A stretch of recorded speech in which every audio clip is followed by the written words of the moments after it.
This tutorial shows you how to send files by generating a scannable code instead of searching for a nearby device. First, open the file, photo, or document you want to share on your device. After that, tap on the Share icon. From there, tap on Quick Share from the Share menu. At this point, if the recipient's device isn't showing in the nearby list, tap on Use QR Code instead. In the next step, a QR code will appear on your screen. Following this, ask the other person to scan this code using their camera app. Once done, if they're using an Android device, scanning connects them directly and the transfer begins automatically. From here, if they're on an iPhone, iPad, or Mac, scanning opens a secure web link in their browser instead.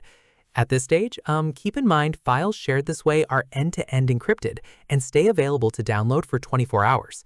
Keep in mind, video files sent to Apple devices can only be downloaded, not saved directly to photos, since format support differs across platforms.